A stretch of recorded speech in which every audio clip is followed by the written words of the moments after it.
জেদ বা রাগ, এইটা কিন্তু আপনারা প্রায় বলেন যে আমার বাচ্চা খুব জেদ করছে।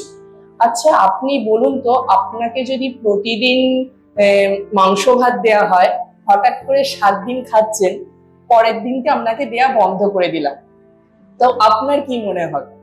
আপনার তো তখন মনে হবে যে আমি কেন এই জিনিসটা পেলাম না। তাহলে আপনার মধ্যেও কিন্তু সেই জেদ বা রাগটা কিন্তু আসতে থাকবে। আমাদের বাচ্চাদের জেদ রাগটা কিন্তু শুধুমাত্র স্যার আসে না। বাচ্চাকে ভাবুন, বাচ্চাকে বুঝুন, কেন তাদের মধ্যে জেদ রাগটা আসছে।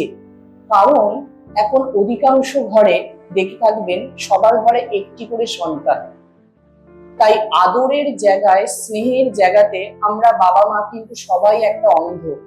তো আমরা কি করে থাকি, বাচ্চাকে না চাইতেই আমরা কিন্তু অধিক জিনিস দিয়ে ফেলি, যেটা বাচ্চার নিডস না থাকলেও।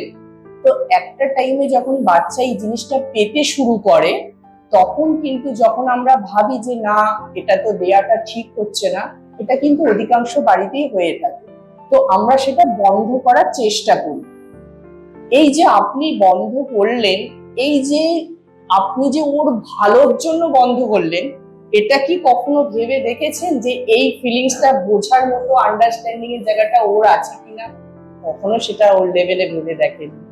তাহলে আমরা সবসময় চেষ্টা করব, কেন করছে, কিসের জন্য জেদ করছে। আপনারা বলেন যে স্যার শপিং মলে একদম নিয়ে যাওয়া যায় না, শপিং মলে গেলে এতটা বায়না করে, তো মেঝেতে শুয়ে গড়াগড়ি খায়, এটাও একটা বড় আচরণ আপনারা লক্ষ্য করেন। আচ্ছা দেখবেন অনেকের বিভিন্ন ধরনের সামর্থ্য আছে। অ্যাজ এ আমি বাবা মা হিসেবে যদি আমার বাচ্চাকে 1000 টাকার একটা টয়েস কিনে দেওয়ার যদি ক্ষমতা থাকে, আমি যদি এনি টাইম যদি ওই রকম ব্র্যান্ডেড কোম্পানি যদি টয়েস এনে দিই, সে তো বাচ্চা সেটাতেই অভ্যস্ত হবে, তাই কি না? তো সে থেকে আপনারা এটা করতে পারেন, বাচ্চাকে এই 1000 টাকার টয়েসটাকে 10 বার এনে দিন, 100 টাকা 100 টাকা করে তার নিডস গ্যাপটাকে বোঝান, তবে তো ওই জায়গাটাও ফিল করতে পারে।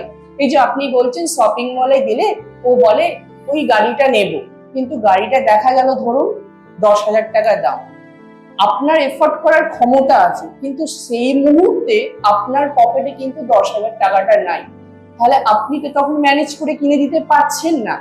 আপনার বাচ্চা কি সেটা বুঝতে পারবে যে আমার বাবার কাছে এই মুহূর্তে 10,000 টাকা নেই গাড়িটা কিনে দেওয়ার? তাহলে আমার বাচ্চার চাহিদাটাকে এমন ভাবে তৈরি করব যাতে সেটা জেদ বা রাগে না পরিণত